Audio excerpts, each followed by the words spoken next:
Greetings, guys. Welcome back to my channel. My name is Monette, and this is my channel, Evolve with Monette. I want to talk to you real quick about this Mutombo. No, no, no. This is about soulmates. I have been really paying attention and studying in the last 8 years to the soulmate connection, soulmate switches. I talk about it all the time. We don't always have great experiences with it. One of the things that I'm very laser focused on because of the way my chart's set up, I have a Mars in Libra. And Mars and Libra people very much usually have a significant partner, soulmate connection, lover, friend, bestie in their life at all times. So some people don't want partnership. They can be on an island, by themselves. It's not a big deal to them at all. They are fine without it. The way my chart set up is partnership is very significant for me. And so when new soulmates come in, I'm paying hyper attention. I had a reader tell me once, you need to thank your father because he is not allowing soulmates that are not appropriate for you to stick and stay. I had a string of really bad luck with friendships and connections at a certain point in my life. And as I was going through that, I'm like, whoa, I've never missed this much in my life. Have any of you guys ever had a slump, a moment, a lull in your love life, your friendship life, whatever, that you're like, well, usually my swag is on 20. What's happening? How is this not going the way that I've envisioned it going? Or I never had this problem in the past. So that's something that I was challenged with in the last 8 years to really look at. Wait a minute, how come I'm clear and I definitely can identify and know when someone comes in? I know exactly when a soulmate comes in. The soulmates that usually come in for me may know it too, but then they do some weird twirly twisty thing where they get into a bit of denial about it. Here's what you need to know about a soulmate contract. If someone doesn't want to fulfill it, that's okay. They have the free will not to. They will send someone else in, they being your angels, ancestors, your spirit team, because you are supposed to have a certain experience in connection, friendship, love, whatever you're looking for in companionship in whatever dimension, whether it's platonic or romantic. You are destined to have a certain level of connection with somebody. And what happens is every soulmate gets to have free will, and they get to decide if they are going to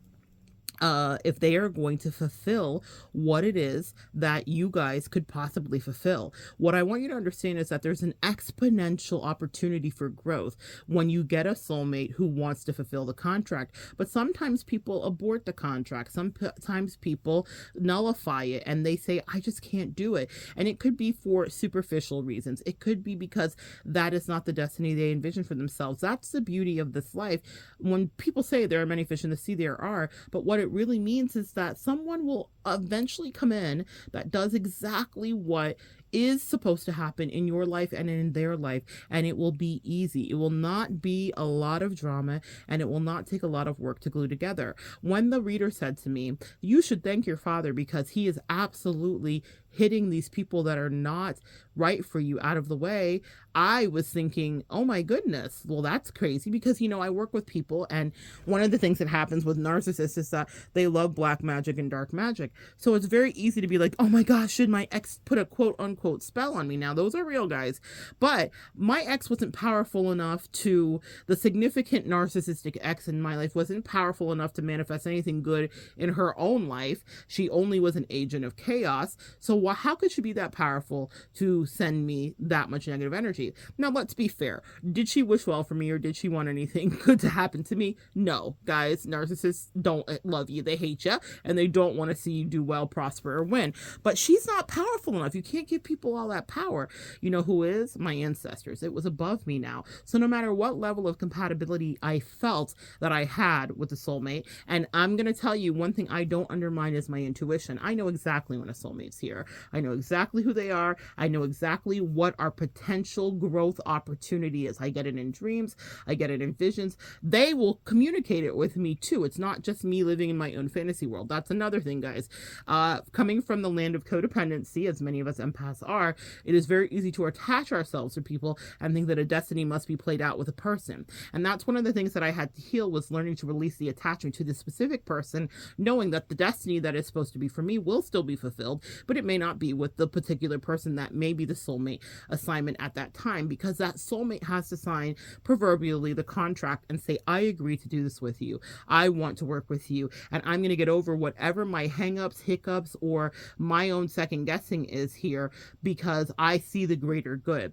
Not everybody has the ability for that vision. Not everybody wants to take that path, because it is a straight and narrow path, meaning that some people might want the more like fun and whatever. With some old soulmates that I've had, wanted boozy friends and connections, and they wanted drug addicts, and that was easier for them. They saw what we could do, but it was hard for them. And in their sober and salient moments, they would communicate it to me and be like, girl, this is a lot. And not that you're a lot, but they knew that what I was going to do was not going to be what they had the emotional or testicular fortitude to do. And that's what you need to think about when someone is not right for you, or when it's like, why isn't this working? And how come I keep quote unquote striking out? That's something that I really had to come to peace with. And I realized that I will always quote unquote strike out until a person is right for me. Now, I have a great example of a bestie that stuck and stayed, but that doesn't mean I haven't had other quote besties and friendships that went away. But one day, God, the statistical anomalies that eventually it's going to happen. Okay, that's what I want to give you guys hope for. Eventually, someone will stick and stay, love you in the way that you could never even explain or imagine, love you in a way that you always loved everybody else, give you the kind of care and guidance and support that you couldn't even fathom. So I've got to experience it platonically in that regard. But I have soulmates that come in all kinds of ways, platonics, romantics, all the kinds, right? And I want you to welcome that, but I don't want you, that's crazy. My bestie's texting me right now. She doesn't miss. But what I'm telling you is this, is that you can have what it is that you want. It may not be with the person that you think it's going to be with, because they get to vote. Now, I saw something. I got to go. I'm talking fast here because I have a client coming up. But I saw something. It was one of those, shorts or TikTok or something. And the guy said, I'll see if I can connect it. I have to like reconnect back to my short page. But he said, I was as green as a golf course behind you. And until my antennas started to pop up, he said, I didn't want my antennas to pop up. I wanted my antennas to stay down. I didn't want to see what I saw. I didn't want to feel what I felt, meaning intuitive nudges that something is off here, that you're not being honest, or that you're not telling me your full truth. Now, people lie all the time. We lie, I lie, you lie. People lie to themselves. But as an empath or an intuitive, usually you're going to pick that up. And so that's tough. So this guy says, I was as green as a golf course. I didn't want any flag that was red. I just wanted to be all systems go. When I find soulmate connections and when I know they come in, I am as green as a golf course behind them. I give them everything. I pour my full weight behind everything that would enhance their life, their emotional, spiritual, physical, intellectual growth. In any way that I am called to be in that soulmate's life, I am a turbo booster to their life. You are too. You need to know that about yourself. We accelerate people. And so once someone decides to sign up with us and do the work, then they are privy to the best of us in every way. And you are privy to the best of them too, because that soulmate, if they're worth their salt, will elevate you. But if they can't really see it through fully, or it's not going to be mutually satisfactory, you don't have to stick and stay, and neither do they. They may have another assignment to do, and they will also get their work done too. So don't begrudge that. They're going to find exactly what they need to fulfill their destiny and to live their best life. But so will you. But it will be with someone who's right. So my ancestor is Mutombo, and so is yours. No. Mutombo was renowned for being this guard that in basketball that would literally just like smash the ball out of your hand and then wave his finger and be like, no. There's been much ado about trash talking lately between LSU and Iowa and the girls basketball, Angel Reese and Caitlin. What I want you to understand is your ancestor is Mutombo. no, no, no. Trash talking always happens whenever there's a competitive sport. My ancestor loves me so much that it doesn't matter how much I feel like I have compatibility with a soulmate connection.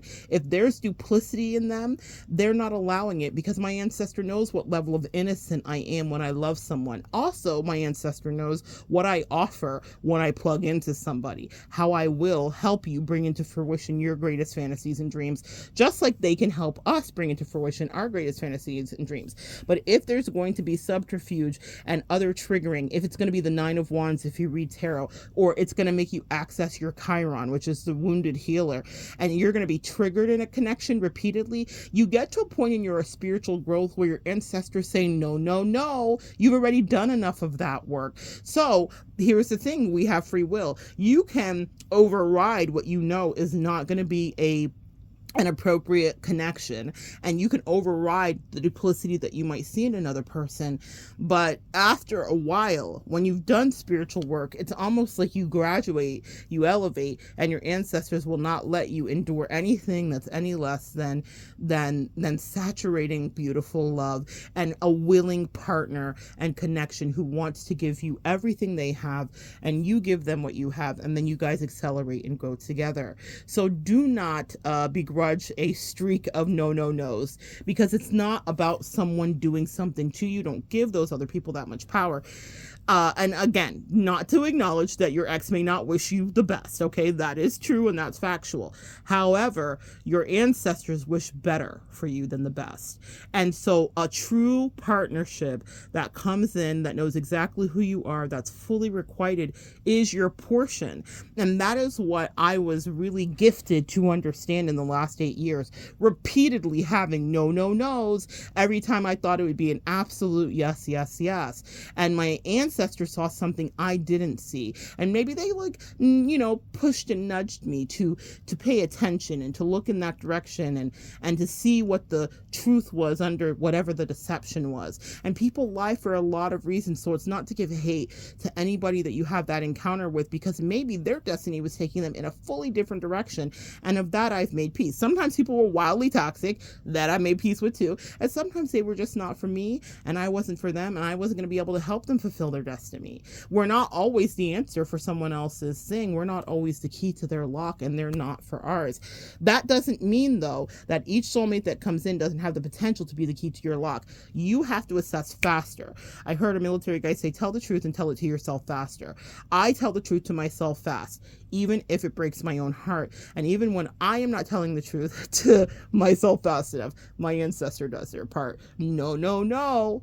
But I couldn't just linger in the space of brokenheartedness for the last 8 years, because I do see evidence, great bestie, of people that come and stay, and that will never go away. That bestie that I have was exactly who I was supposed to be friends with. She is the friendship, like the idyllic friendship, okay? It doesn't mean everything's been perfect, but it means that if I couldn't have even dreamt it better. Does that make sense? Sometimes God will allow you to have something that's so chef kiss good that you'll be like, oh, this is why it was always no, no, no for the rest that thought they could. Sometimes they're saving you for the best thing you've ever had that you could have never even imagined, no matter how much you wanted to, or no matter how down bad you've ever been. So do not get so attached to who the person is. Remember, be attached to the mission. The mission will be fulfilled. I'm confident that in whatever capacity soulmates come in for me, someday I will have a soulmate connection that will understand who I am at the same time I understand who they are, and there will not be weirdness and questions, subterfuge. There will not be red flags, and I can be my innocent empath self. And when I say innocent, that's the reason my ancestors protect me. It's the reason your ancestors protect you, because they know our hearts. And so when I love someone, and when I care about someone, and when I want to be friends with someone, I'm as green as a golf course behind them. I give them the full carte blanche to soar in whatever way that they need to soar, and I will not impede them. But we can also demand more for ourselves, meaning reciprocity fully. Know that you deserve that. And even if you get so attached to the outcome, guess who will have your back? Your ancestors. Full Mutombo. No, no, no. Get back, get back. You don't know my little ancestor like that, and you are protected. So Do not be dismayed. The soulmate conundrum is one we have all been in. But tell yourself the truth faster when they come in. Are they really right for you? And if they don't want to sign the contract, and it's not a real contract, guys, but it means that you both will be on the same page and things will move with ease, then maybe it is not the soulmate that would please your soul deeply, or you please them. And you need to understand that there are many, many men and many women that will wish love and life upon you, and that will edify you, and that will not give you complexes or make you second guess the things you do. There are people that will just implicitly know who you are, never take their eyes off you, love you from close and love you from afar. That is the beauty of being in proper alignment, but it means you have to release the outcome to what you might be attached to find it. So good sharing energy with you guys today. Come back and join me next time, and we will continue to evolve together.